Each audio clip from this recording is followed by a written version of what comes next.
This is a tutorial on how to work with your groups through your computer on any web browser.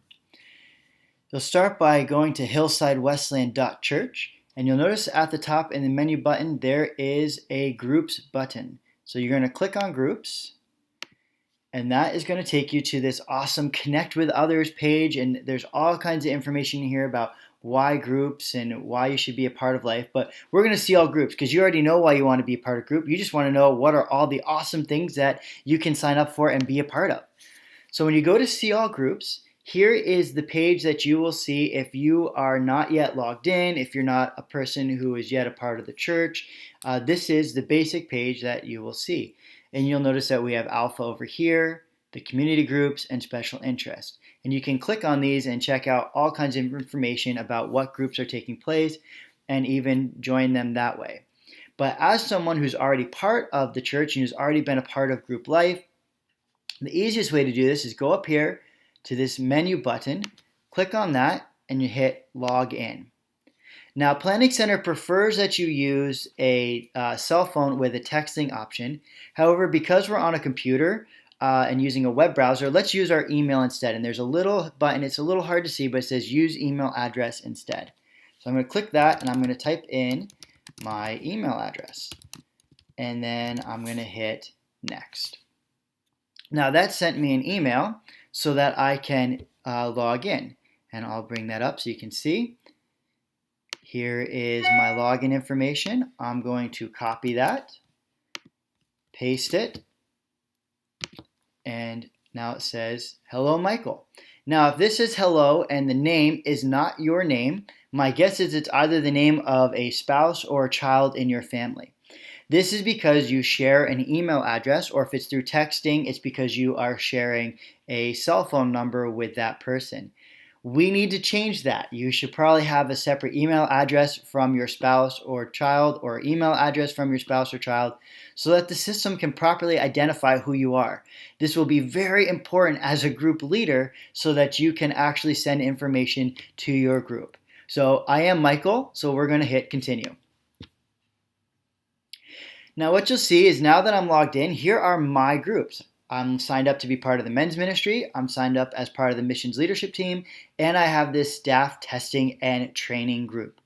Before we get into what that means, let's look down here. You can now also see Alpha, community groups, and special interests, just like we did back on the page before I was logged in.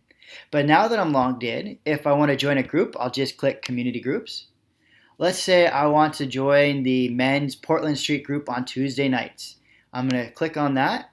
I'm going to click join group, and I'm going to say, hi guys, looking forward to joining you on Tuesdays. And then I can hit send message and I'll join the group. Let's go back though and look at how to administer a group if you are a leader. Here we are in the My Groups. And I'm going to use the staff testing and training group because this is exactly what it's for. I'm going to click on staff testing and training. And it's going to bring me here, and you'll notice that there are upcoming events. Now, we don't have any upcoming events, but you will in your group because you have your evening meetings or morning meetings that are in there. And you have your resources. The way we've set this up now is community groups will only have access to community group resources, Alpha will only have access to Alpha resources, and special interest groups will only have access to their special interest resources. So when you see your resources, it's very important that you know that they are in alphabetical order. So they won't post in what is newest, but they will post in alphabetical order. So when there's a new sermon series or a new sermon topic, it's important that you know the name of that week so that you can find it in the appropriate order in the resource page. Now, as a leader, let's say you want to change something in your group, whether it's change a resource, change an event, change a setting, or you want to send out an email to your group. You're going to click on this Manage Group on Planning Center. And it's going to bring up this message. There's a new way to manage your group. How cool is that? And so you're going to click on the button, Take Me There. And we're going to go to the website. And you can see now I've got 3 members in my group. I've got Stephanie, Sharon, and myself, and I am listed as the leader of the group. Now I can go and I can change events. Let's say we decided to meet at somebody else's house this week, or I can add or take out a resource if something is missing or needed to be added, or I can change the overall settings of the group. I can make it private. I can make it closed so that new people can't join because maybe there's just not another seat available in your living room. And so you can do that in there. If you're a little nervous about it, that's fine. You can call the office and we can help you with those things. But what's most important for you as a leader is this email all members button. You're going to click email all members and it will bring this up and you're going to write in your subject. I'm going to write in testing and I'm going to write, hi Steph and Sharon, we are creating a video to demonstrate how this works. And isn't it nice that autocorrect fixes my terrible ability to spell demonstrate? So once we've typed that all in, we're going to hit send, and that's off and running to Stephanie, to Sharon, and to myself. You'll probably hear the ding in just a moment. And that's how you email your group members.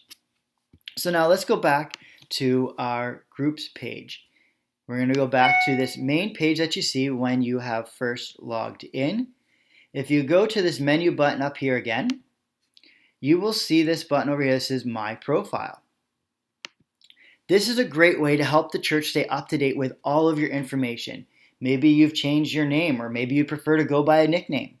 Maybe you have a new email address, or maybe you need to change an email address because you and a spouse are sharing an address and it's causing some confusion for when you log in, who's leading what group.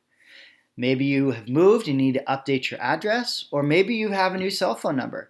You can do all of that through here. You can also leave groups that you are a part of. Maybe you no longer want to be a part of a particular group. Maybe Steph or Sharon have gotten tired of all of my test emails and they want to sign out. You can do that by clicking Leave this group underneath your member profile. I'm going to go back to All Groups, and that is how you get into your groups, and you can send emails to members, access your resources, and even join new groups as we go forward.